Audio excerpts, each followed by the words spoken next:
Joyful family என்ற இந்த நிகழ்ச்சிக்கு உங்களை வாழ்த்தி வரவேற்கிறோம். இந்த நிகழ்ச்சியில் ஒரு குடும்பம் எவ்வளோ சந்தோஷமாக இருக்கணும்னு சொல்லி நம்ம பேசி கொண்டு வருகிறோம்.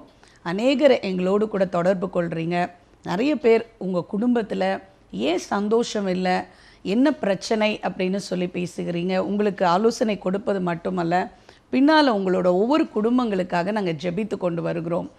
அதனால் தொடர்ந்து இந்த நிகழ்ச்சியை பாருங்கள், அநேகருக்கு இந்த நிகழ்ச்சியை அறிமுகப்படுத்துங்க. உள்ள கணவன் மனைவி பிஸியாக இருந்தீங்கன்னா 2 பேரும் சேர்ந்து இந்த நிகழ்ச்சியை பார்த்தீங்கன்னா ரொம்ப நல்லாயிருக்கும். திருமணம் ஆக போகிற பிள்ளைகள் இருந்தாங்கன்னா அவங்களையும் உங்கள் அருகில் நீங்கள் கூப்பிட்டு வைத்து கொள்ளலாம். ஏனென்றால் வேதத்திலிருந்து நம்ம பார்க்க போகிற இந்த காரியங்கள் ரொம்ப பிரயோஜனமாக இருக்கும். நம்ம தொடர்ந்து சில வாரங்களாக அதாவது ஒரு குடும்பம் எப்படி இருக்க வேண்டும் என்று சொல்லி அடிப்படை காரியங்கள், அதாவது இந்த அமைப்பை உண்டாக்கிய தேவன் எப்படி இந்த குடும்பம் இருக்கணும்னு சொல்லி விரும்புகிறார், அதை குறித்து நம்ம பார்த்து கொண்டு இருக்கிறோம். அதற்கு அடித்தளமாக எந்த குடும்பத்தை உதாரணமாக நம்ம பார்க்கலான்னு சொன்னால் அது ஆதாம் ஏவாள் அவர்களுடைய திருமணம் தான். ஸோ அந்த திருமணத்திலிருந்து நிறைய காரியங்களை கற்றுக்கொண்டு இருக்கிறோம். ஏன்னா தேவனே நியமித்து உருவாக்கி இந்த அமைப்பை அழகாக நிறைவேற்றிய முதல் ஆதி திருமணம். அந்த திருமணத்தில் இருக்க வேண்டிய காரியங்கள் நம்மளுடைய திருமணத்திலையும் இருக்குமானால் நம்மளுடைய குடும்பமும் சந்தோஷமாக இருக்கும். அதுதான் ஒரு சிம்பிள் ஃபார்முலா. ஸோ அதை தான் நம்ம ஒவ்வொரு வாரமாக பார்த்து கொண்டு வருகிறோம். ஒரு உடன்படிக்கையின் திருமணம்னு சொல்லி பார்த்தோம். ஆதாமுக்கு ஒரு வேலை இருந்தது, அடிப்படை வசதிகள் இருந்ததுக்கு அப்புறம் தான் ஒரு ஏற்ற துணை கொடுத்தார் என்பதை பார்த்தோம். இந்த வாரம் ஒரு காரியம், முக்கியமான ஒரு காரியம், இது ஆண்டவர் பதிவு செய்து வைத்திருக்கிறாருன்னு சொன்னால் திருமணத்தில் இது ரொம்ப முக்கியமான ஒரு காரியம். ஆதியாகமம் 2வது அதிகாரம் 24வது வசனம் இப்படி சொல்லுகிறது: இது நிமித்தம் புருஷன் தன் தகப்பனையும் தன் தாயையும் விட்டு தன் மனைவியோடே இசைந்திருப்பான், அவர்கள் ஒரே மாம்சமாக இருப்பார்கள். இன்றைக்கு இதை குறித்து தான் கொஞ்சம் நம்ம விரிவாக பார்க்க போகிறோம். இது ஆங்கிலத்தில் லீவிங் அண்ட் க்ளீவிங் அப்படின்னு சொல்லுவாங்க. அதாவது ஒரு குடும்பத்தில் வளர்க்கப்பட்ட இருவர், கணவராக இருக்கிற போகிற ஒரு தம்பி, இல்லை ஒரு மனைவியாக போகிற ஒரு தங்கச்சி, 2 பேரும் இந்த குடும்பத்திலிருந்து பிரிந்து இவர்கள் ஒரு தனி குடும்பமாக மாற வேண்டும். அப்போ ஒரு பிரிவு நிகழ வேண்டும், ஒரு இணைதல் நிகழ வேண்டும். இந்த பிரிவு எந்த விதமான ஒரு பிரிவாக இருக்கணும்? அம்மா அப்பாவே வேண்டான்னு சொல்லிட்டு தனியாக வந்துடலாமா? அப்படி இல்லை. ஆண்டவர் என்ன சொல்ல விரும்புகிறார், அதை தான் கொஞ்சம் இன்றைக்கு ஆழமாக நம்ம பார்க்க போகிறோம். முதலாவது, இந்த வாரம் பிரியறதுனா என்னது, நம்மளுடைய அப்பா அம்மாவை விட்டு இன்னொரு குடும்பத்திற்கு பிரிந்து இணைவது என்றால் என்னது அப்படின்றத தான் நம்ம பார்க்க போகிறோம். இன்றைக்கி நம்ம பார்த்தோம் அப்படின்னு சொன்னால், ஏன் இந்த பிரிவு முதலாவது நிகழ வேண்டும்? அதுதான் முதல் கேள்வி. ஏன் நம்ம வளர்க்கப்பட்ட ஒரு குடும்பத்திலிருந்து நான் தனியாக பிரிந்து இன்னும் ஒரு குடும்பத்திற்கு தலைவனாக தலைவியாக ஏன் மாற வேண்டும் அப்படின்னு சொன்னால், ஆண்டவர் என்ன நினைக்கிறார்னா, நம்மளுக்கு ஒரு புது வாழ்க்கை கொடுக்க வேண்டும், ஒரு புது குடும்பத்தை கொடுக்க வேண்டும், அந்த இடத்துல நம்ம பொறுப்புகள் இருக்க வேண்டும். இயற்கையாகவே நீங்கள் பார்த்தீங்கன்னு சொன்னால், இது நம்மளோட திருமண வாழ்க்கையில் மட்டும் இல்லை, இயற்கையை நம்ம சுற்றி பார்த்தோன்னா இந்த நிகழ்வுகள் தான் ஏற்படுகிறது. ஒரு செடியில் ரொம்ப அழகாக வளர்ந்து பூ பூத்து காய் காய்த்து அந்த காய், அந்த பழம், அது சாப்பிட்டதுக்கப்புறம் அந்த விதை தனியாக பிரிந்து இன்னும் ஒரு மரமாக நடப்பட வேண்டும். இயற்கையிலே இருக்குது பாருங்கள், இதுதான் சுழற்சி, இயற்கையின் சுழற்சி. அதாவது அந்த பழம் நீங்கள் பார்த்தீங்கன்னா அந்த மாமரத்துக்கு ரொம்ப சொந்தம். அங்கே தான் அது ரூட்டட் ஆச்சு, அங்கே தான் நிறைய பலன்களை எடுத்துக்கொண்டது, அது தண்ணீரை எடுத்துக்கொண்டது, சத்தை எடுத்துக்கொண்டது. எந்த இடத்துல பிளான்ட்டில் இருந்ததோ அதை எடுத்து தான் அது உருவாச்சு. ஆனால் உருவாகி அங்கே இருப்பதற்கு ஆண்டவர் அதை வைப்பதல்ல. பாருங்கள், அந்த பழம் ஒருவர் சாப்பிட்டதுக்கப்புறம் அதில் இருக்கிற ஒரு கொட்டை, அந்த சீட் திரும்பி இன்னொரு இடத்துல போய் அது என்ன பண்ணணும், ஒரு மண்ணுக்குள்ளே போய் திரும்பி ஒரு புதிய ஆரம்பத்தை செய்ய வேண்டும். அப்போ அது இன்னொரு மரமாக அது இன்னும் பலன் தர வேண்டும். இயற்கை சுழற்சி. இன்னொன்று எடுத்து பார்த்திங்கன்னா பேர்ட்ஸ், நம்ம பறவைகளை எடுத்து பாருங்கள், இல்லை அனிமல்ஸ் எடுத்து பாருங்கள். அழகாக போய் கூடு கட்டும், அதில் முட்டை போடும், அதில் குஞ்சு பொரிக்கும், அதில் அந்த சிறு பறவைகளை அழகாக வளர்ப்பார்கள். குறிப்பாக நீ இந்த கழுகை எடுத்துக்கொண்டீங்கன்னு சொன்னால், அது கண்மலையின் மேலே போய் ஒரு கூடு கட்டும். அது கூடு கட்டுற இடமே ரொம்ப ரொம்ப அழகாக இருக்கும், அதை ரொம்ப தெரிந்தெடுக்கும். அது மட்டும் இல்லை, அந்த குஞ்சு பொரிப்பதற்கு முன்பாக அந்த கூட்டில் நிறைய வசதிகளை அது செய்து கொடுக்குமா. லேயர் லேயராக அப்படியே பஞ்சு மெத்த மாதிரி அந்த அது தன்னுடைய குஞ்சுகளுக்கு பண்ணி கொடுக்குமா. அதாவது முதலாவது நீங்கள் பார்த்திங்கன்னா நிறைய முள் இருக்கும் கீழே ஸ்ட்ராங்காக இருக்கிறதுக்கு. அடுத்தது லெதர் இருக்கும், அதாவது இறந்து போன ஆடு மாடு மான்கள் இதன் தோள்களை எடுத்துக்கிட்டு வந்து வைக்குமா. அப்புறம் பார்த்திங்கன்னா ஃபெதர்ஸ் அந்த மாதிரியெல்லாம் இருக்குமா, இலை தலைகள் இதெல்லாம் போடும்போது பார்த்திங்கன்னா ஒரு பல லேயர்ஸ் ஆஃப் கம்ஃபர்ட், நல்ல ஒரு வசதியான ஒரு கூட்டில் தான் இந்த பறவை என்ன இருக்குது வளர்க்கப்படுது குஞ்சுகள்.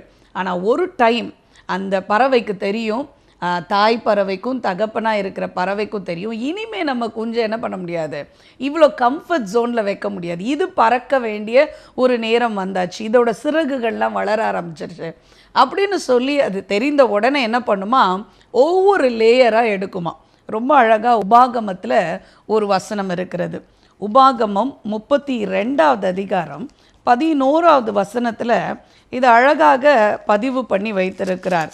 தேவன் அழகாக சொல்லுகிறார் இல்லையா. என்ன சொல்லப்பட்டிருக்கிறதுனா, உபாகமம் 32:11 நான் வாசிக்கிறேன். கழுகு தன் கூட்டை கலைத்து, ஸோ என்ன பண்ணுமா, அது கலைக்க ஆரம்பிக்குமா. அதுக்கு தெரியும் பறவைகள் பறக்க வேண்டிய நேரம் வந்துருச்சு, இன்னும் இந்த கூட்டுக்குள்ளே அது இருந்துச்சுன்னா அது இப்படியே சிறகை விரிக்காமல் புது உலகத்தை பார்க்காம புது அனுபவங்களை பெறாமல் அது ஒரு பொறுப்புள்ள ஒரு இன்னொரு கழுகாய் மாறாமல் இப்படியே இருந்து விடுன்னு சொல்லும்போது இது கலைத்து தன் குஞ்சுகளின் மேல் அசைவு ஆடி, ஆனால் அப்படியே விட்டுறது இல்லை, கொஞ்சம் ஹெல்ப் பண்ணி அதுக்கப்புறம் தன் செட்டைகளை விரித்து அவைகளை எடுத்து அவைகளை தன் செட்டைகளின் மேல் சுமந்து கொண்டு போகிறது போல். அதாவது பாருங்கள், அதை தூக்கி தன்னுடைய செட்டைகள் மேல் வச்சுட்டு வானத்தில் போய் திடீர்னு என்ன பண்ணுமா, விடுமா. குஞ்சுக்கு பயங்கர பயமாக இருக்குமா, ஐயோ நான் விழப்போகிறேன் அப்படின்னு சொல்லி. அது விழப்போகிற டைமில் திரும்பி போய் தன்னுடைய சிறகுல என்ன பண்ணுமா, பிடிக்குமா. ஒரு நாள் என்ன பண்ணுமா, அந்த குஞ்சுகளை அப்படியே விட்டுருமா. அப்போ தான் அந்த குஞ்சுகள் கீழே விழப்போகிறோன்னு நினைக்கும் போது குஞ்சுகளோட சிறகுகள் புதிதாக இருக்கிற அழகான அந்த சிறகுகள் விரிக்க துவங்கும், அழகாக பறக்க ஆரம்பிப்பாங்க. அப்பொழுது தான் அந்த குஞ்சுகளுக்கு தெரியும், ஒருவேளை நம்ம அம்மா மாதிரி நம்மளால் கூட ரொம்ப அழகாக பறக்க முடியும் அப்படின்னு சொல்லி தெரிந்து கொள்ளுமா. அதே போல தான் நம்மளுடைய குழந்தைகள் பெற்றோருக்கு என்றைக்குனாலும் சின்ன பிள்ளைங்க தாங்க, திருமணம் ஆனால் கூட நம்மளோட குழந்தைகள் தான். ஆனால் ஒரு காலகட்டம் வரும்போது, திருமணம் என்று வரும்போது புதிய குடும்பத்தை அவர்கள் இணைத்து அவர்கள் புதிய ஒரு யூனிட்டாக மாறணும், அவங்க ஒரு இல்லறத்தை அமைக்க வேண்டும் என்று சொல்லி தேவன் அவர்களை பிரிக்க விரும்புகிறார். இதற்கு 2 சைடில் இருந்தும் ஒத்துழைப்பு தேவை. முதலாவது, பிள்ளைகள் பிரிவதற்கு தயாராக வேண்டும். அதாவது நம்மளுடைய படிப்பு முடித்து வேலைக்கு வர இந்த சமயத்திலேயே நம்ம என்ன பண்ணிடணும், மென்டலாக நம்ம ப்ரிப்பேர் ஆகிடணும். ஒரு தங்கச்சி எனக்கு கால் பண்ணாங்க, நான் படிப்பு முடித்து வேலை ஜாயின் பண்ணியிருக்கேன், உடனே எங்கள் வீட்டில் எல்லாமே பரபரப்பாக எனக்கு மாப்பிள்ளை பார்க்க ஆரம்பிச்சிட்டாங்க, நிறைய ஃபோட்டோஸ் கொண்டு வராங்க, கடகடகடன்னு எல்லாம் பேசுகிறாங்க, நாளைக்கு மாப்பிள்ளை வீட்டுக்காரங்க வராங்கன்னு சொல்கிறாங்க, நீ ரெடியாக இருந்துக்கோ, புடவை கட்டிக்கோ, இப்படிலாம் சொல்கிறாங்க. ஆனால் நான் மென்டலாக இந்த திருமணத்துக்கு நான் தயாராகவே இல்லை. தயாராகாதது யாருடைய தவறுன்னு சொல்லி பார்த்தோன்னா நம்மளுடைய தவறு தான். அதாவது இந்த பருவத்தில் இந்த காரியம் நடைபெற வேண்டும் என்பது இயற்கையாகவே நம்மளுக்குள்ள ஆண்டவர் வைத்திருக்கிறதுனா நம்ம என்ன பண்ணணும், தானாகவே அதுக்கு தயாராகணும். ஒரு 18 வயசு இருக்கும் போதே ஜெபிக்க ஆரம்பிக்க வேண்டும். என்னோடய வாழ்க்கை துணைக்காக நம்ம ஜெபிக்கணும். எப்படி ஒரு குடும்ப தலைவியாக நான் மாறணும்னு ஜெபிக்கணும், தலைவனாக நான் மாறணும்னு ஜெபிக்கணும், பொறுப்புகள்லாம் கொஞ்சம் கொஞ்சம் எடுத்துக்கொள்ளணும். ஸோ அப்போ முதலாவது, திருமணம் ஆக போகிற இந்த பெண்ணோ ஆணோ கண்டிப்பாக நான் வாலிபன், நான் இப்படியே ஒரு ஜாலியாக இருக்க முடியாது. இல்லை, அந்த transition from a bye to a man, இல்லை ஒரு கேர்ள் டு அ விமென், கண்டிப்பாக அந்த டிரான்சிஷனுக்கு நம்ம மென்டலி ப்ரிப்பேர் ஆகணும். நிறைய நேரம் ஏன்னா பொறுப்புகள்லாம் எடுக்க வேண்டாம், ஜாலியாக கிரிக்கெட் விளாடிட்டு ஃப்ரெண்ட்ஸோடு சுற்றிட்டு அப்படியே எங்கேயாவது போயிட்டு லைஃப் ரொம்ப என்ஜாய்மெண்ட்டாக இருக்கும்போது ஒரு பாய்க்கு அந்த மேன்ஹுட்டுக்கு போகிறதுக்கு ரொம்ப கஷ்டமாக இருக்கும். கேர்ளுக்கும் அப்படி தான், ஜாலியாக அம்மா எல்லாம் தட்டில் சமைச்சு அப்படியே ரெட் சட்னி ஒயிட் சட்னி எல்லாம் கொடுத்து அப்படியே சுட சுட முருகலாக தோசை கையில் கொடுத்துட்டு நம்ம டிவி பார்த்துட்டே சாப்பிட்டுட்டு, இல்லை சில டைம் அம்மா ஊட்டி விடுங்கம்மான்னு சொல்கிறது ஒரு குழந்தை, ஒரு கேர்ளாக இருக்கிறது. ஆனால் நம்ம விமென்ஹுட்டுக்கு மாறணும். நம்மளுக்கு கொஞ்சம் சாம்பார் வைக்கணும்னு தெரியணும், ரசம் வைக்கணும்னு தெரியணும், குடும்பத்தை எப்படி நடத்தணும்னு தெரியணும். அப்போ பொறுப்புகளை எடுத்து நம்ம என்ன பண்ணணும், கொஞ்சமாவது கொஞ்சம் பிரிவுக்கு நான் ஒரு தனி இல்லறம் அமைக்க போகிறேன், இதற்கு நான் ஆயத்தமாகணும் அப்படின்ற ஒரு மென்டல் ப்ரிப்ரேஷன், ஒரு இமோஷனல் ப்ரிப்ரேஷன். கொஞ்ச நாள் அம்மா அப்பா எனக்கு ஹெல்ப் பண்ண மாட்டாங்க, நான் தான் இதை எனக்காக பண்ணிக்கொள்ளணும், என்னுடைய வேலைகளை நானே செய்து கொள்ளணுன்ற முதல்ல திருமணம் ஆக போகிற அந்த ஒரு தம்பதியர், அது ஆணும் பெண்ணும் ரெடியாக வேண்டும். ரெண்டாவது இந்த பேரண்ட்ஸ், அது ரொம்ப ரொம்ப முக்கியங்க. பேரண்ட்ஸ் இன்றைக்கி நம்ம எவ்வளோ பெரிய பிள்ளைங்களானாலும் ரிலீஸ் பண்ணுறதே இல்லை. இன்றைக்கு இந்த நிகழ்ச்சியை பார்த்துட்டு நிறைய பெற்றோர்கள், திருமணம் பண்ணி கொடுத்த பெற்றோர்கள், அதாவது நீங்கள் ஒருவேளை தாய் தகப்பனாக இருக்கலாம், இல்லை மாமியார் மாமனாராக இருக்கலாம், என்னோடு கூட நீங்கள் பேசும்போது நான் பார்க்குற ஒரு பெரிய காரியம் என்னென்னா, நம்ம சில்ட்ரனை ரிலீஸ் பண்ணுறதே இல்லை. அமெரிக்கா போன்ற தேசங்கள்லாம் பார்த்தீங்கன்னா 18 வயசு ஆனால் பேக் பண்ணி அனுப்பிச்சிடுவாங்க பிள்ளைங்களை. அவங்களுக்கு ரொம்ப பணம்லாம் கொடுத்து எல்லா வசதிகள்லாம் நம்மள மாதிரி சீர்வரிசைலாம் கொடுத்து ஃப்ரிட்ஜு, வாஷிங் மிஷின் இப்படிலாம் வாங்கி கொடுத்து இல்லை. வாழ்க்கையை நீயே போய் பாரு எவ்வளோ கஷ்டமாக இருக்குன்னு. நீ தான் சம்பாரிச்சுக்கணும், நீ வேணும்னா உயர் கல்வி படிச்சுக்கணும், பேசிக்கு தான் நாங்கள் அப்பா அம்மா எடுப்போம்.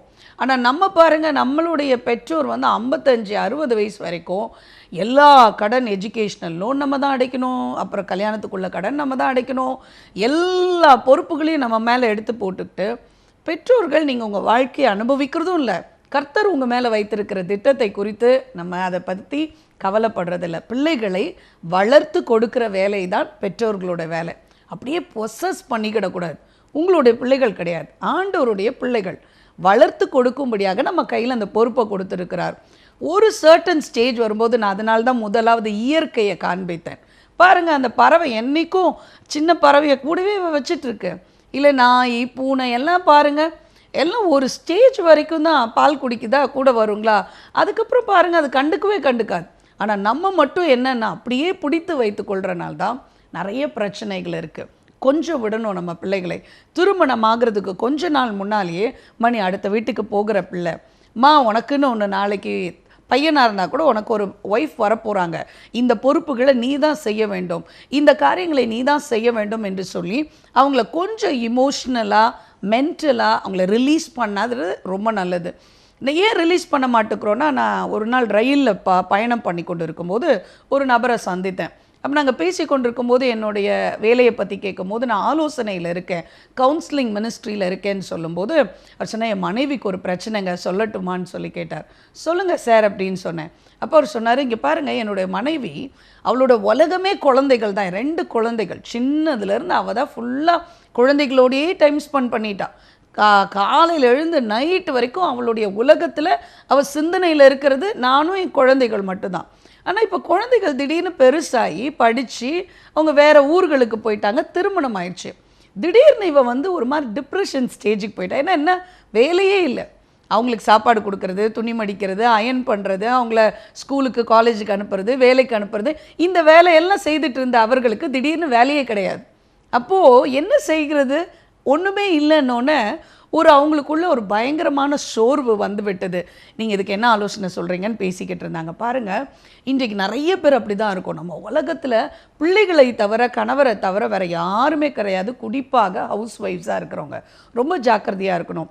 சர்ச்சில் நிறைய ஆக்டிவிட்டீஸ் இருக்குது. கொஞ்சம் பிள்ளைகளையும் கணவரையும் தாண்டி கொஞ்சம் தெய்வீக பணியில் நம்மளை ஈடுபடுத்தி கொள்ளலாம், சமுதாய பணியில் ஈடுபடுத்தி கொள்ளலாம். நிறைய சமுதாய பணிகள் இருக்குது, சமுதாய பணி செய்கிற நிறைய இயக்கங்கள் இருக்கிறது.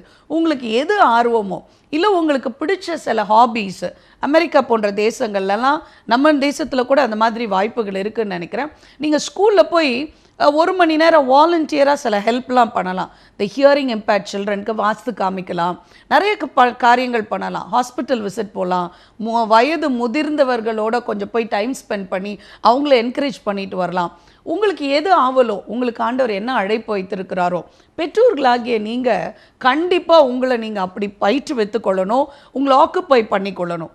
அதை விட்டுட்டு பிள்ளைங்க லைஃப்லேயே போய் கல்யாணம் பண்ணி கொடுத்ததுக்கப்புறம் ஃபோன் பண்ணி சாப்பிட்டியாம்மா, தூங்கினியாம்மா, ஹஸ்பண்ட் வந்தாரா, என்ன சமைச்ச இன்னைக்கு, ஃபுல்லாக அவங்கக்கிட்ட வந்து நம்ம ஸ்டாக் ரிப்போர்ட் எடுக்கிற மாதிரி எடுக்க வேண்டியது. எடுக்கிறது மட்டும் இல்லை, இன்டர்வென்ஷன் போய் இதை பண்ண அதை பண்ண, அப்படி பேசாத இப்படி பேசாத.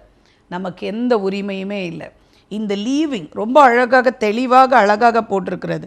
இது நிமித்தம் புருஷன், அதாவது புருஷனாக மாறிட்டாங்க உங்கள் பிள்ளைங்க, இல்லை ஒரு இளம் பெண்ணாக ஒரு விமனாக மாறிட்டாங்க, ஒரு மேனாக மாறிட்டாங்க அப்படின்னு சொன்னால் தன் தகப்பனையும் தன் தாயையும் விட்டுன்னு ரொம்ப அழகாக போட்டிருக்கு. அதுக்காக உங்கள் வீட்டை விட்டு அவங்க கிளம்பி போகணுன்னு நான் சொல்லலை, இல்லை. ஆனால் இமோஷ்னலாக ரெஸ்பான்சிபிளாக அவங்க இன்னும் ஒரு புது யூனிட்டாக ஆரம்பிக்க வேண்டி துவங்கி அவர்கள் நடத்த வேண்டி இருக்கிறதுனால உங்களை விட்டு ஒரு பிரிவு நிகழ வேண்டும். அந்த பிரிவு முதலாவது அவர்களும் ஆயத்தமாகணும், நீங்களும் ஆயத்தமாகணும். விட்டுருங்க. 1 கொரிந்தியர் 13:11 ரொம்ப அழகாக போட்டிருக்கு. பவுல் சொல்லுகிறார், நான் குழந்தைய போல இருக்கும்போது குழந்தைய போல பேசினேன், குழந்தைய போல எல்லாம் செய்தேன். ஆனால் நான் புருஷனான போதோ நான் புருஷனுக்கு ஏற்ற காரியங்களை செய்கிறேன் அப்படின்னு சொல்லி போட்டிருக்கு. பாருங்கள், பிள்ளைகள் பெருசானதுக்கப்புறமும் உட்காந்து அவங்களுக்கு ஸ்பூன் ஃபீட் பண்ணாதீங்க. என்ன பண்ணணும் ஏது பண்ணணும் அவங்க சம்பளத்தை எடுத்து நீங்கள் கையாளாதீங்க, அவங்க பொறுப்புகளை நீங்கள் செய்யாதீங்க, அவங்க வேலைகளை நீங்களே கையில் எடுத்துக்காதீங்க. அவங்கள பறக்க விடுங்க. அவர்களுக்கு நம்மளுக்கு என்ன பயம்னா சரியாக செய்ய மாட்டாங்களோ, சரியாக செய்யலைன்னா விழுந்து கற்றுக்குவாங்க. உங்கள் பிள்ளைகள் நடக்கும்போது என்ன பண்ணீங்க? விட்டு தானே பார்த்தீங்க. கீழே விழுந்தாங்க, விழும்போது தூக்கி விடுங்க, விழுந்தாங்கன்னா தூக்கி விடுங்க, ஹெல்ப்பு கேட்டாங்கன்னா தூக்கி விடுங்க. அமெரிக்கா தேசம் போயிருக்கும்போது திருமணமாகி 2 குழந்தைகள் இருக்குது. அந்த கப்புள்ஸை நாங்கள் மீட் பண்ணும்போது அவங்க அம்மா அப்பா அங்கே இருந்தாங்க. அப்போ பேசி கொண்டு இருக்கும்போது அவங்க சொன்னாங்க, என்னுடைய மகளும் மருமகனும் இந்த 2வது குழந்தை இப்போ தான் ஸ்கூலுக்கு போகிறனால ஒரு 3 மாதம் உதவி கேட்டாங்க. நாங்கள் இங்கே வந்து அவங்களுக்கு உதவி செய்கிறோம். பாருங்கள், உதவி வேணும்னா அவங்க கேட்பாங்க, அப்போ நீங்கள் செய்யுங்க, அவர்களுக்கு போய் செய்யுங்க. ஆனால் ஒரு டைம் லிமிட் தான். திரும்பி அவங்க சொன்னாங்க 3 months முடிஞ்சு நாங்கள் எங்கள் வீட்டுக்கு போயிடுவோம், அவ்வளோதான். அவர்கள் எங்கே உதவி கேட்குறாங்களோ, எங்கே ஆலோசனை கேட்குறாங்களோ, எங்கே கைடன்ஸ் கேட்குறாங்களோ அப்போ நீங்கள் போகலாம். அதை மட்டும் செய்து விட்டு வெளியேற வேண்டுமே தவிர அது அவர்களுடைய புது குடும்பம், அதில் நம்ம என்ன பண்ண முடியாது, தலையிட முடியவே முடியாது. அதாவது இது லீவிங்கும் போது அடுத்தது ஒரு ஸ்பேஸ் க்ரியேட் பண்ணுறது. நிறைய பேருக்கு என்னங்க நீங்கள் அப்போ அப்பா அம்மாவெல்லாம் யார் கவனிச்சுப்பா, எங்களை விட்டு போயிடணுமா, இவங்களுக்கு தான் பெரிய வீடு கட்டியிருக்கேன் நான். Very good. நான் கூட்டு குடும்பத்துக்கு எதிரானவள் கிடையாது. கண்டிப்பாக கூட்டு குடும்பமாக நம்ம இருக்க வேண்டும், இருந்தால் ரொம்ப நல்லது. ஆனால் என்ன பண்ணணும், அந்த வீட்டுக்குள்ளேயே ஒரு ஸ்பேஸை கண்டிப்பாக புது யூனிட்டாக துவங்குகிற இந்த கணவன் மனைவிக்கு கொடுக்கணும். ஒரு கணவன் மனைவி திருமணம் ஆகும்போது நான் கேட்குறேன், நீங்கள் திருமணமானப்போ உங்களுக்கு ஒரு ரூம் இருக்கா அவங்க வீட்டில்? இல்லை, ஒரு பெட்ரூம் தான் இருக்குது. அப்போ நான் சொன்னேன், நீங்கள் எங்கே இருப்பீங்க, உங்கள் மனைவி எங்கே இருப்பாங்க? இல்லை, நாங்கள் இருந்துப்போ கொஞ்சம் நேரம், அப்புறம் எங்கள் அப்பா அம்மா.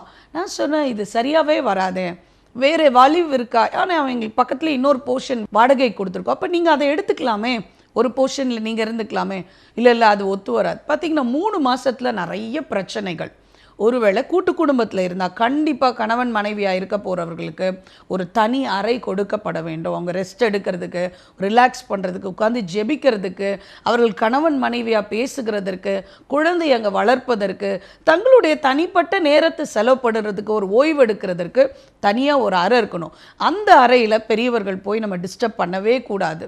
அவர்களை கூப்பிடணுன்னா நம்ம வெளியே வந்து தான் அவர்களை கூப்பிடணும். நம்ம அவங்க ரூமில் போய் இந்த எல்லாத்தையும் பார்த்து சரியாக வச்சுருக்காங்களா, மருமக, இதெல்லாம் பண்ணவே கூடாது. ஏன்னா எனக்கு தெரிஞ்சு ஒருத்தவங்க அப்படி தான், அவங்க போய் எல்லாம் நீட் பண்ணிட்டு வராங்க. அவங்களோட இன்டென்ஷன் எல்லாம் நல்லது தான், ஒரு தாயாக சுத்தமாக வைக்கணும், எல்லாரையும் சுத்தமாக வச்சுருக்காங்க. பையன் அறையில் இது வரைக்கும் அவங்க போய் சுத்தமாக வைக்கிறது வழக்கம். ஆனால் இப்போ மனைவி வந்துட்டாங்களே, அவங்க பார்த்துக்குவாங்க. நீங்கள் இனிமேல் அந்த அறைக்குள்ளே அவசியம் இல்லாமல், அவர்கள் அழைக்காமல், தேவையில்லாமல் நம்ம என்ன பண்ணக்கூடாது, போகக்கூடாது. ஏன்னா அது அவங்களோட ப்ரைவேட் ஸ்பேஸ். இதெல்லாம் ரொம்ப ஒரு சின்ன காரியம், ஆனால் பெரிய வருத்தங்கள் இருக்கும். ஏன்னா நீங்கள் எப்போ போகிறீங்க எப்போ வரீங்கன்னு தெரில அப்படின்னு சொல்லும்போது அவங்களோட ப்ரைவேட் ஸ்பேஸ் அஃபெக்ட் ஆகும்போது நாளடைவில் அது மன அழுத்தமாகவும், அவர்களுக்கு அது ஒரு அசௌகரியமான ஒரு சூழ்நிலையாகவும், நீங்கள் மொத்தமாக பிரியறதுக்கே ஒரு பிரச்சனையாக கூட மாறலாம். இதெல்லாம் நான் ஆலோசனையில் பார்த்துட்டு தான் உங்களுக்கு நான் சொல்கிறேன். இதெல்லாம் ஒரு சின்ன காரியத்தில் தான் ஆரம்பிக்கும், ஆனால் கிட்டத்தட்ட டைவர்ஸில் போய் நிற்கும். இது அவங்க அம்மா சொல்லுவாங்க, அது மருமக சொல்லுவா, இதெல்லாம் பெரிய பிரச்சனை. அப்போது ஒரு ஸ்பேஸ் தாராளமாக க்ரியேட் பண்ணுங்கள். குடும்பமாக உட்காரும்போது ஹாலில் வந்து உட்காருங்க, பேசுங்க. அதே போல் கணவர் உங்கள் வீட்டுக்கு மனைவி வராங்க, அப்போது நீங்கள் என்ன பண்ணணும், மனைவியை எல்லா ஆலோசனையிலையும் கலந்து ஆலோசிக்கிறதுக்கு அவங்கள கூப்பிடணும். ஒரு ஹாலில் நீங்கள் உட்காந்து எப்பவும் பேசுகிறீங்கன்னா, வாமா என்னுடைய மனைவியை நான் கூப்பிடுறேன், எல்லாருமா உட்காந்து நம்ம பேசலாம். அவங்களோட குடும்பத்தாரோட அவர்களுக்கு ஒரு ஸ்பேஸை க்ரியேட் பண்ணி கொடுக்கணும். அப்போ தான் மனைவியாக வர்றவங்களுக்கு இனிமேல் இது என்னுடைய குடும்பம் அப்படின்னு சொல்லி ஒரு தோணும். அதாவது முக்கியமான தீர்மானங்கள் எடுக்கும்போது, முக்கியமான காரியம் பேசும்போது, உங்கள் பையனை மட்டும் கூப்பிட்டு பேசிகிட்டு இருந்தீங்க, பொண்ணு மருமகளை கூப்பிடுறதே இல்லைன்னா, அப்புறம் உன் குடும்பம் ஏமா யோசிக்க மாட்டேன்ற அப்படின்னு நீங்கள் கேட்டிங்கன்னா, ரெண்டுத்துக்கும் கான்ட்ரடிக்ஷன் இருக்குது இல்லையா? இப்போ அவங்க வந்தவங்க மருமகள் தன்னுடைய குடும்பமாக அவர்கள் நினைக்க வேண்டுமானால், உங்களுடைய எல்லா தீர்மானங்களில், உங்களுடைய நல்லது கெட்டதில், உங்கள் உறவுகள் வரும்போது, ஏமா இதுதான் இது மாப்பிள்ளையோட சித்தி, இவங்க தான் மாமா, இவங்க நம்ம வாழ்க்கையில் முக்கியமானவர்கள், அறிமுகப்படுத்துங்க. அப்போ தான் அவர்கள் கொஞ்ச நாட்களில் இது என்னுடைய குடும்பம், இது என்னுடைய உறவினர் என்று சொல்லி அவர்கள் ஏற்றுக்கொள்ளுகிறதற்கு அது பக்குவமாக இருக்க முடியும். ஸோ அப்போது நம்ம எப்படி ஒரு பிரிவை ரொம்ப அழகாக நேர்த்தியாக ஏற்படுத்தி அவர்களும் ஒரு இல்லறத்தை துவங்குவதற்கும், ஏற்கனவே இயங்கி கொண்டிருக்கிற ஒரு எக்ஸிஸ்டிங் ஃபேமிலி ஸ்மூத்தாக போகிறதற்கும் நிறைய காரியங்களை பார்த்தோம். இப்படிப்பட்ட பிரிவு ஏற்படும் போது தான் அந்த பக்கம் ஒரு இணைப்பு ஏற்பட ஒரு வாய்ப்பு இருக்கிறது. சரியா? அப்போது பிரிகிறதுனா இன்னொரு கேள்வி வரும். பெற்றோருக்கு ரொம்ப பயம். எங்கள் பையனை நாங்கள் லட்சமாக கொடுத்து படிக்க வச்சுருக்கோம், அப்போ எங்களுக்கு இனிமேல் அவங்க தான், எங்களுக்கு இன்கம் கூட இல்லை, இப்போ பையன் தானே பார்த்துக்கணும். கண்டிப்பாக பையன் தான் பார்த்துக்கணும். பையன் மட்டும் இல்லைங்க, பொண்ணையும் அப்படி தான் படிக்க வச்சுருக்காங்க. அப்படி தானே? முந்திலாம் அப்படி கிடையாது. பொண்ணை படிக்க வைக்க மாட்டாங்க, நகை பணம்லாம் நிறைய கொடுத்து அனுப்புவாங்க. ஆனால் இப்போ பெண்களும் இன்ஜினியரிங் படிக்கிறாங்க, டாக்டருக்கு படிச்சிருக்காங்க, ஐஏஎஸ் ஆஃபீஸராக இருக்காங்க, கம்பெனியில் பெரிய சிஇஓவாக இருக்காங்க, நிறைய சம்பாதிக்கிறாங்க. சில நேரம் பெண்களுக்கும் எல்லாத்தையும் அவங்க பெற்றோர் என்ன பண்ணியிருக்காங்க, செலவு பண்ணியிருக்காங்க. பெற்றோர்களாக மாறினோடனே பிள்ளைகள் நல்லா ஞாபகம் வைத்துக் கொள்ளணும். அதோட திருமணம் ஆனதும் நாங்கள் புது ஃபேமிலி ஆரம்பிச்சிட்டோம், அப்பா அம்மாலாம் கிடையாது அப்படின்னு இந்த வசனம் சொல்லலை. இதே வசனத்தை சொன்ன ஆண்டவர், உங்கள் பெற்றோர்களை கனம் பண்ணுங்கள், அது உங்களுக்கு ஆசீர்வாதம், இரட்டிப்பான வாழ்நாட்களை கொடுக்கும், இதே வேதம் சொல்லுகிறது. அப்போ கனம் பண்ணுகிறது ரொம்ப முக்கியம். பெற்றோர்களை அவர்களோட வயதான காலத்தில், அவர்கள் இளம் வயதாக இருக்கும்போது அவங்க ப்ரைம் டைம் அவங்களுக்கு கொடுத்துருக்காங்க. அவங்களுடைய எல்லா ப்ரைம், அவங்க எவ்வளோ சம்பாதிக்க முடியுமோ அந்த சம்பாத்தியத்தை எல்லாம் உங்களுடைய ஸ்கூலு, காலேஜு, உங்களோட எல்லா காரியத்துக்கும் அவங்க இன்வெஸ்ட் பண்ணியிருக்காங்க. அப்புறம் அவங்களோட ஹெல்த் பார்த்தீங்கன்னா, அவங்க திடகார்த்தமாக இருந்த எல்லா ஹெல்த்தையும் உங்கள் மேலே தான், உங்களை வளர்ப்பதில் அவங்க உபயோகப்படுத்தியிருக்காங்க. அதனால் 2 பெற்றோருக்கும் கனம் கொடுக்க வேண்டும். முதலாவது கொடுக்க வேண்டிய கனம். சில பிள்ளைகள் பெற்றோர்கள் சொல்கிறாங்க, திருமணமாய் போனவங்க தாங்க ஒரு நாள் பார்க்கறது கூட இல்லை. ரொம்ப தவறு இல்லை? 1 தீமோத்தேயு 5ஆவது அதிகாரம் 3-8 வசனங்கள் பார்க்கும்போது பவுல் தீமோத்தேயுக்கு எழுதுகிறாரு, உடைய புது சபையில் இதை சொல்லு, பெற்றோருக்கு செய்ய வேண்டிய கடமைகளை நம்ம செய்யணும். அவங்களுக்கு ஏதாவது தேவைகள் இருக்கிறதா, ஒருவேளை பென்ஷன் வரலையா, மாதம் ஒரு அமௌண்ட்டு, அது பெண்ணுடைய அப்பா அம்மாவுக்கு கொடுக்கணுன்னா கூட கொடுக்கலாம், இல்லை மகனுடைய அப்பா அம்மாவுக்கு தேவைனாலும் கொடுக்கலாம். ஆனால் கணவன் மனைவி 2 பேருக்கும் அது தெரிஞ்சிருக்கணும், தெரியாமல் கொடுக்கக்கூடாது. அதாவது கணவர் பணம் கொடுக்குறாரு, உதவி பண்ணுறாருன்னா மனைவிக்கு கண்டிப்பாக தெரிஞ்சிருக்கணும். மனைவி கொடுக்குறாங்கன்னா கணவருக்கு தெரிஞ்சிருக்கணும். 2 பேரும் அதை பேசி முடிவெடுத்து பெற்றோருக்கு எந்த விதத்துலலாம் உதவி செய்யலாம். கொண்டு போய் ஓல்டேஜ் ஹோமில் சேர்த்துறாதீங்க. அவ்வளோ நம்மளை வளர்த்தவர்கள், அவ்வளோ நம்மளை அசாசியாய் வளர்த்தவர்கள், அவ்வளோ நம்ம மேலே இன்வெஸ்ட் பண்ணியிருக்காங்க. இன்றைக்கு நீங்கள் 1 லட்சம் 2 லட்சம் சம்பாதிக்கிறீங்க, இன்றைக்கு யூஎஸில் இருக்கிறீங்க, இல்லை நீங்கள் பெரிய பதவிகளில் இருக்கீங்கன்னா அதற்கு அவங்க தான் அங்கே ஃபவுண்டேஷன். அவங்க மேலே ஏறி தான் இந்த நிலைமைக்கு நம்ம வந்திருக்கிறோம். பெற்றோரை ஒரு நாளும் நம்ம என்ன பண்ணிடக்கூடாது, அவமதிக்கக்கூடாது. ஒரு லீவ் நாளில் ஒருவேளை தனியாக இருக்கிறீங்க, நீங்கள் ஒரு அப்பார்ட்மெண்ட்டில் தனியாக வீட்டில் இருக்கீங்க, இல்லை வேறு ஊரில் வேலை நிமித்தமாக கணவன் மனைவி இருக்கீங்க, ஒரு லீவ் டைமில் கண்டிப்பாக போங்க.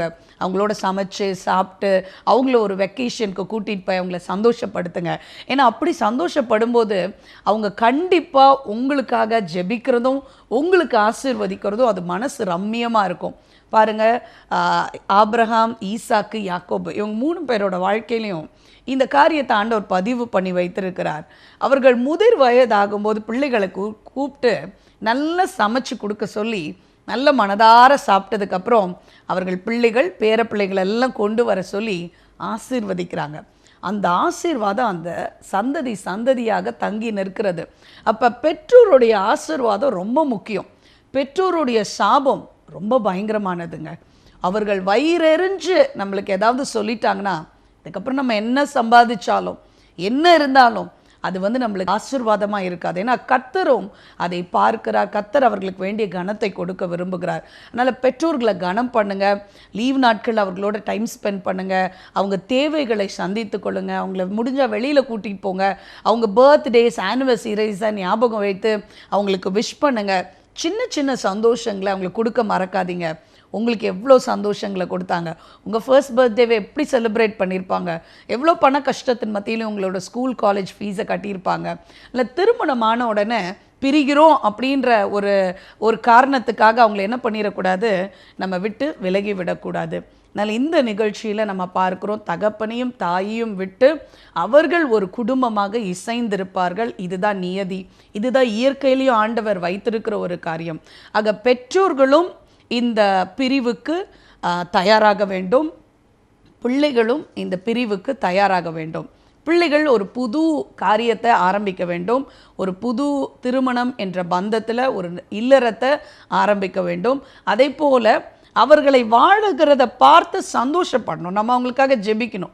பெரியவர்கள், மாமனார் மாமியாராக இருக்கிறவங்க, பெற்றோராக இருக்கிறவங்க பிள்ளைகள் வாழ்கிறத பார்த்து, அவர்கள் பேர பிள்ளைகளை பார்த்து சந்தோஷப்படணும். நல்லா அவங்களுக்காக ஜெபிக்கணும். தேவையான இடத்துல உதவி செய்யணும். அவங்கள போய் சும்மா என்ன பண்ணிகிட்டு இருக்கக்கூடாது, தொந்தரவு பண்ணிகிட்டே இருக்கக்கூடாது. இது தேவனுடைய அமைப்பாகவும் நியதியாகவும் கட்டளையாகவும் இருக்கிறதுனால இப்படி செயல்படுகிற ஒரு குடும்பம் கண்டிப்பாக மகிழ்ச்சியாகவும் சந்தோஷமாக இருக்கும். ஒருவேளை இன்றைக்கு கர்த்தர் உங்களோட ஏதாவது ஒரு காரியத்தில் பேசியிருப்பார்னா அந்த காரியத்தை நம்ம சரி செய்து கொள்ள போகிறோம். இன்னும் அம்மான்னு சொல்கிற பிள்ளைங்க கொஞ்சம் விட்டு விலக போகிறீங்க. இன்னும் இப்போ அம்மா உன்னை பார்க்காம இருக்க முடியல, வந்துறியான்னு கூப்பிடுற பெற்றோர், டெய்லி ஃபோன் போட்டு பேசணும்னு நினைக்கிற பெற்றோர் கொஞ்சம் என்ன பண்ண போகிறீங்க, ஒரு பிரேக் எடுக்க போகிறீங்க. டெய்லி பேசுகிறத வாரத்துக்கு ஒரு தடவை பேசுங்க போதும். வாரத்துக்கு ஒரு தடவை உங்களுக்கு தகவல் தெரிஞ்சால் போதும். மிச்ச டைம் ஆண்டவருக்காக கொடுக்க ஆரம்பிங்க. நல்ல ஜெப வீரராக இருங்க. ப்ரேயர் வாரியராக நிறைய இடத்துல போய் ப்ரேயர் பண்ணலாம். ஊழியம் செய்ய ஆரம்பிங்க. கர்த்தரை சார்ந்து கொள்ளுங்க. கர்த்தர் உங்களை கைவிடவே மாட்டார். ஜெபிக்கலாமா? எங்களை அதிகமாக நேசிக்கிற அன்பு நல்ல தகப்பனே, இந்த நாளில் நாங்கள் கேட்ட சத்தியத்தின்படி நடக்க எங்களுக்கு நீங்கள் பலன் தாங்க. இப்படி கிருபை எங்களை தாங்குவதாக. ஆண்டவரே, இது நிமித்தம் ஆண்டவரே, பிள்ளைகள் தன் தகப்பனையும் தன் தாயையும் விட்டு அப்பா இசைந்து இருப்பார்கள் என்று சொல்லி நாங்கள் பார்க்கிறோம். இந்த பிரிவு ஒரு வேளை ஒரு சின்ன காலகட்டத்துக்கு எங்களுக்கு ஒரு ஆண்டவரே கஷ்டமானதாகவும் கடினமானதாக இருந்தாலும் ஒரு புதிய குடும்பத்தை நாங்கள் கட்டி எழுப்புவதற்காக இதை நீர் அனுமதித்திருக்கிறீரப்பா. ஆண்டவரே, பெற்றோர்களும் தங்கள் பிள்ளைகளை ரிலீஸ் பண்ண நீங்கள் உதவி செய்யுங்க. பிள்ளைகளும் தங்களுடைய பெற்றோர்களின் அப்பா ஆண்டவரே கரத்திலிருந்து தங்களை விடுவித்து கொண்டு புதிய பொறுப்புகளை எடுப்பதற்கு மனதளவில் நீங்கள் பக்குவப்படுத்துங்க. நிகழ்ச்சியை பார்த்து கொண்டு இருக்கிற ஒவ்வொருவருக்காக நாங்கள் ஜெபிக்கிறோம். ஒருவேளை அவங்க குடும்பத்தில் இந்த காரியத்தினால பிரச்சனைகள் இருக்குமானா கர்த்தர் நீர் இடைப்படுவீராக. யாரெல்லாம் இதில் ஆண்டவரே ஒரு மாறுதல் வேண்டும் என்று ஜெபித்து கொண்டிருக்கிறார்களோ அந்த காரியத்தில் அவர்கள் எடுக்கிற தீர்மானத்தில் உறுதியாக இருக்க நீர் உதவி செய்யும். பெற்றோரோடு கூட நீர் பேசி இருக்கிறீர், பிள்ளைகளோடு கூட பேசி கொண்டு இருக்கிறீரப்பா. நீங்கள் தொடர்ந்து இடைப்பட்டு அதில் ஒரு நல்ல மகிழ்ச்சியான குடும்பமாய் அவர்கள் மாற நீங்கள் உதவி செய்யுங்க. இந்த நேரத்தில் கூட சுகத்துக்காக அப்பா, கணவன் மனைவி உறவில் ஒரு பிளவு ஏற்பட்டிருக்க குடும்பத்துக்காக அப்பா, கடன் பிரச்சனையில் இருக்கிற குடும்பங்களுக்காக அப்பா, கணவன் மனைவி பிரிந்திருக்கிற குடும்பங்களுக்காக நான் பாரத்தோடு ஜெபிக்கிறேன். நேரத்தில் என்னோடு கூட ஜெபித்து கொண்டு இருக்கிற, அழுகையோடு கண்ணீரோடு வேதனையோடு ஜெபித்து கொண்டு இருக்கிற ஒவ்வொரு அப்பா ஆண்டவரே குடும்பத்தினருக்காக ஜெபிக்கிறோம். அந்த ஆண்டவரே ஜெபத்தை நீர் கேட்டு அவர்களை விடுவிக்க வேண்டுமாய் ஜெபிக்கிறோம். பிரிந்திருக்கிற தம்பதியர் இணையும்படியா இயேசுவின் நாமத்தில் ஜெபிக்கிறேன்.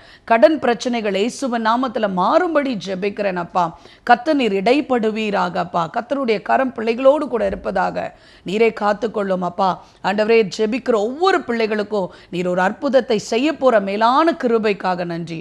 இயேசுவின் மூலமாய் ஜெபம் கேட்கிறோம் நல்ல பிதாவே, ஆமென். இந்த நிகழ்ச்சி உங்களுக்கு ரொம்ப பிரயோஜனமாக இருந்திருக்கும்னு சொல்லி நான் நினைக்கிறேன். இன்றைக்கு கேட்ட சத்தியங்களை மறந்துடாதீங்க.